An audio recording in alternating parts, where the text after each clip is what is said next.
Well, welcome again, buddy, in the series of the kings of Judah and Israel. We are, at the moment, going to study the kings of Judah. We've already looked at the first three, Rehoboam, Abijam, and Asa. But now we're coming to a group of 4 kings that we are going to put under the heading of the time of wrong alliances. The time of wrong alliances. And we're going to look first of all at the 4th king of Judah, whose name is Jehoshaphat. And he was indeed a righteous man. And we're told he came to the throne at the age of 35, and he reigned for 25 years. Now, this is what is said concerning Jehoshaphat. A remarkable man, a very wonderful person. And we're told that he walked in the first ways of his father David. He walked, in other words, in the commandments of God. But not only that, he was concerned not only for his personal life, but he was like a father to the kingdom. And he was concerned for the spiritual state of the people that he ruled over. And so he raised up teachers of righteousness and sent them throughout the land, that indeed the whole nation would turn to God and walk in the ways of the Lord.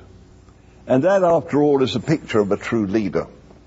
You know, a leader not only must, if I could say this, have a peerless character and walk in righteousness and holiness. But you see, the purpose of a leader is to lead. And it is that people follow. Well, there are all kinds of leaders, aren't there? You know, there are wicked leaders, there's so-so leaders and so forth. But here we have a man who was a leader of righteousness. And because of his peerless character, and because of his determination, he led the people in the pathways of righteousness. And so, of course, you see, when people work uprightly, do those things that are right, then God's blessing comes upon them. And Jehoshaphat became a very rich man, exceedingly rich. But this prosperity did not turn his head, but he continued to walk in humility before God. What, however, was the problem in his life? And we have said that this section in the kings of Judah revolves around the thought of wrong alliances. Wrong alliances. Now, Jehoshaphat, the righteous king in the kingdom of Judah. But to the north, there was another man who ruled over the 10 tribes of Israel. And his name was Ahab. And he made an error of judgment when young, and he went and married a heathen girl whose name was Jezebel.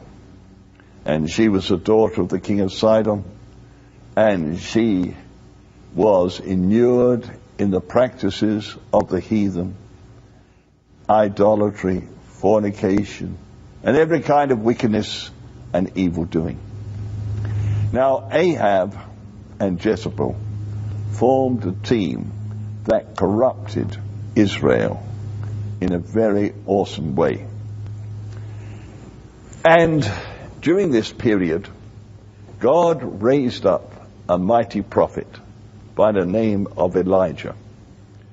And Elijah ministered to the northern tribes. And it was Elijah who said, there should be no rain for 3.5 years. And there was no rain. Then after 3.5 years, he said, rain will come. And Ahab saw all the miracles that God did through Elijah. Yet his heart did not turn to walk in the ways of righteousness. Well, Ahab then looks at the kingdom of Judah, a kingdom that is being prospered by God through the righteousness of their king, Jehoshaphat. And so Ahab invites Jehoshaphat to come down to his kingdom, and Jehoshaphat agrees. And then Ahab speaks of the fact that he wants to go and fight against the heathen, and he wants to take Ramoth Gilead, which had been a town that was really belonging to Israel and being captured by the enemy. Now, he says to Jehoshaphat, will you go with me? And Jehoshaphat makes this outstanding statement, and he says, you know, we are bone of your bone, flesh of your flesh. Well, one moment. Here is a righteous man saying to one of the most wicked people that ever lived, you know, we're like you. And he made an affinity with them. And then he says, well, have we not prophets that can tell us whether or not we shall indeed be successful in this battle? And Ahab said, oh yes, I have 400 prophets of Baal. And he brings these 400 prophets before the two kings, and they all prophesy, go up against Ramoth Gilead and you will be successful. But you see, there's a difference between these two kings. You see, Jehoshaphat's a righteous man, Ahab's a wicked person, and the wicked listen to the wicked. But here is a righteous king, and he's saying, this is not the voice of God. He said to Ahab, have we not got a prophet of God? And Ahab gets very grumpy at this point and says, well, he said, we've got one, but he never says good of me. Oh, Jehoshaphat said, let it not be so. Who is he? Well, Micaiah. Well, where is he? He's in prison. That's generally where the righteous prophets are. So Ahab gives a commandment, bring him out. Now, Ahab now is a bit concerned because he has a feeling that Micaiah will not say the same as the others. But Micaiah does. He says, yes, go up and be successful. Now, Ahab is worried, and he realizes that Micaiah is not telling the truth. And he said, haven't I always told you to tell me the truth? He said, what is the truth? And Micaiah says, look, I had a vision of heaven, and I saw the Lord, and there were around him many people. And the Lord said, who shall persuade Ahab to go up to Ramoth Gilead that I might kill him? And one said this, and another said that, but another said, I will be a lying spirit in the mouth of those 400 prophets. The Lord said, go and you will prosper. Well, now the two kings have heard the word of the Lord. And what should they have done? Well, they should not have gone up to Ramoth Gilead. Here was the prophet of God saying, oh no, Ahab's going to be killed if he goes up there. You know, because God had said the counsel of the wicked would prevail, Ahab said, well, we'll go up. And he said to Jehoshaphat, you put on your royal garments and I will dress as an ordinary soldier and we'll go up. Jehoshaphat said, fine. He went up, his royal robes, and the heathen kings had said, fight only against Ahab. Well, when the soldiers came against Jehoshaphat, Jehoshaphat was crying out to God for help. And they said, this is not Ahab. So they left him. And someone, Ahaziah, just fired an arrow. And that arrow was the arrow of God. It hit Ahab, and Ahab died. Well, Jehoshaphat comes back to his country, and a prophet comes out to him. And the prophet says this, why have you helped the wicked? And this is something we've got to understand. Wrong alliances are against God and bring much displeasure to God if we make alliances with the wicked. Well, the result was, you see, he was rebuked by the prophet. But then the sons of Ahab, you see, the sons of Ahab, Ahaziah says to Jehoshaphat, will you go with me and make a navy, and we'll go down, to Africa and get, spoils from there. And Jehoshaphat said, yes, my bones are the same as your bones, my flesh is your flesh. And God destroyed that navy. And God again rebuked Jehoshaphat. And now, the other son who replaced Ahaziah, Jehoram, well, he says to Jehoshaphat, will you go with me? Go into the wilderness and fight against Moab. And again, Jehoshaphat says, well, we're of the same flesh, we're the same bone. And you see, the thing is this, Jehoshaphat, although rebuked, a righteous man, had this terrible flaw. He made an alliance with the wicked, and it cost him everything. Well, they went down into the wilderness, and it looked as though they were going to lose everything, and the king of Edom and the king of Israel were saying, oh, we're going to die in the wilderness. And King Jehoshaphat said, is there a man of God here? And they said, well, Elisha. And he said, good. He poured water on the hands of Elijah. Let's go to him. Well, they went down to his house, and Elisha said, I wouldn't look upon the king of Edom. I wouldn't look upon the king of Israel. And he said, the only reason I'm going to bring the word of the Lord to you is because of the righteous king Jehoshaphat. And he gave the order, dig the ditches, and God will fill those ditches with water. And not only that, you will have victory over Moab. Well, you see, because of his righteousness, God preserved him. But the cost was awesome. And what happened was this. The heir to the throne, Jehoram, you see, married the daughter of Ahab.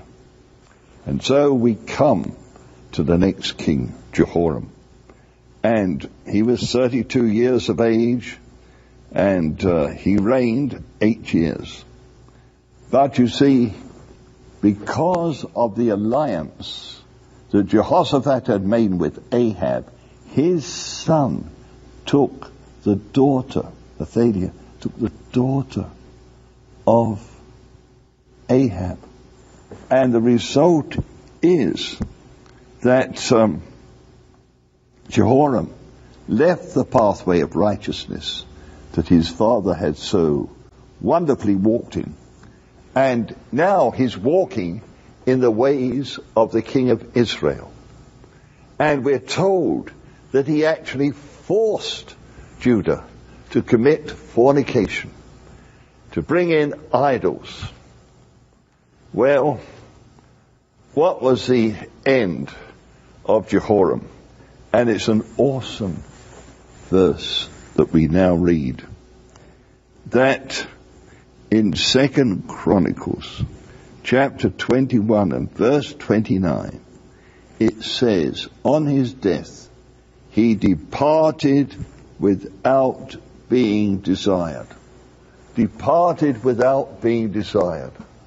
You know, so often when people die, there's lamentations, and one speaks of all the good things that people have done, if they have done them, of course. But, Judah would make burnings for their kings. They would make great funeral pyres. They would lament, but not over Jehoram. Jehoram departed without being desired. Wouldn't that be an awful thing? That if you died, people would say, well, good riddance. Their life meant nothing. Wouldn't that be awful? You know, sometimes when we die, one of the judgments is that we attend our own funeral. And we listen to what people say. You know, and I think of a funeral in another country of a wife that lasted 4 hours. And the essential message of that funeral was that that wife had not been a good wife. And because of it, she had turned her husband away from his missionary call. 4 hours. Sons, the husband, friends, all said the same thing. That her life had influenced her husband so that he turned away from the call of God upon his life. You know, departed without being desired. Oh, how sad. Well, now, the next king was Ahaziah. And you see, he is influenced. He's only 22 years of age. But his influence now by his mother, who is the daughter of Ahab. She'd already influenced her husband to corrupt the whole of the land of Judah. All that righteousness that Jehoshaphat had instilled in the hearts of his people were now being destroyed by this Ahaziah. And the people were going into sin, being caused to go into sin by King Jehoram. Well, he departed without being desired. And the next one on the throne is Ahaziah. And he only reigned 1 year because of the anger of God against this young man. And we're told he did evil in the sight of the Lord, and that he walked in the way of the house of Ahab. In other words, here he was the son of the king of Judah, and also of the wicked queen Ahaziah. And it goes on to say, he did evil in the sight of the Lord. And here is the reason. Because his mother was his counselor to do evil. What a terrible and awesome comment upon a life. He had come under the control of his wicked mother, and therefore he did evil. And what happened to him? Well, Ahaziah went down to meet his cousin, the king of Israel, who had been wounded in battle. And God, in the meantime, had caused Elisha, the prophet, to send one of his young men to anoint a captain of Israel, Jehu. And he anointed Jehu and said, God has anointed you to be king of Israel. And then Jehu was given a charge from God. And the charge was that he was to eliminate all the seed of Ahab. Well, as soon as he's anointed, he says to the other captains of Israel's army, are you with me or not? Well, they said, oh, we're with you if you're the anointed king. So he comes, and we're told that he drove furiously. And Here is king of Israel and the king of Judah. And they're together and they see this army coming furiously towards them. They send out a messenger and they said, are you coming in peace or not? And Jehu said, what peace is there to the house of Ahab? They realize that all is lost and they try and escape. Well, both kings are killed. And concerning Ahaziah, there is a verse which says this, that it was of God to bring Ahaziah at that moment down to the kingdom of Israel to be with his cousin, that he might be killed by Jehu. Oh, God controls everything. And because of the wickedness of this young man, you know, here he is, comes to the throne at the age of 22. At 23, God sees that he's such an abomination in his sight that God causes him to come down to the very place where God has ordained that Jehu will slay him. Oh, it's an awesome thing, you know. You know, God controls the righteous and the wicked. And we want to be very sure that our lives are upright. Then we shall receive the blessing and the protection of God. But if we do not walk uprightly, look, 22 years of age. Oh, God had already determined that his life expectancy was just 23 because of his wickedness. He came under the control of his mother, who was a very wicked woman. And so God caused Ahaziah to come to that place of slaughter.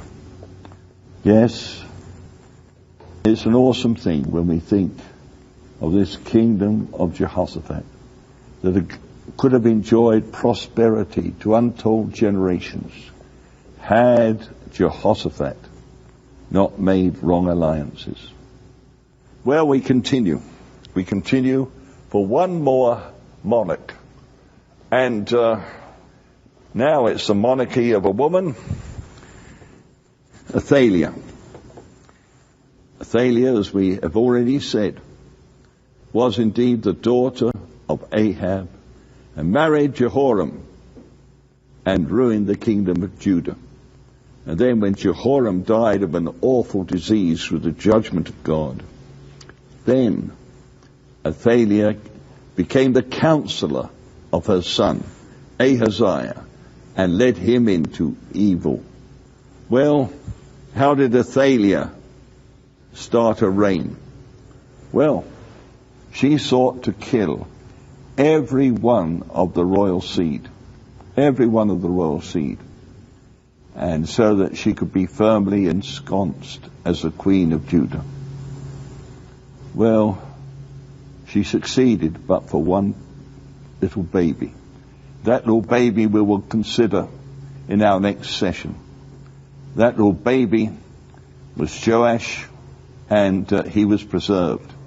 But Ahaziah reigned for 6 years. 6 years over Judah. And you know, during that 6 years, she ensured that everything that Jehoshaphat had done would be undone. Every righteous act, all the temple's worship would be utterly, shall I say, destroyed. And she filled the temple of God with idols, and idolatry became the, shall I say, foremost religion of Judah. And God was worshipped only by a godly remnant. You see, what I want to close this session with is this. The theme is wrong alliances. And you see, you can be a very righteous person, but if you walk and make alliances with those who are evil, you will corrupt your own inheritance. You know, one of the blessings of God is to leave a godly inheritance, a godly influence in your family, in your church, or in your fellowship, in the nation. But if you make a wrong alliance, it doesn't matter how righteous you are, but that wrong alliance will corrupt. You know, one of the favorite scriptures of my wife was, evil companionship corrupts good manners.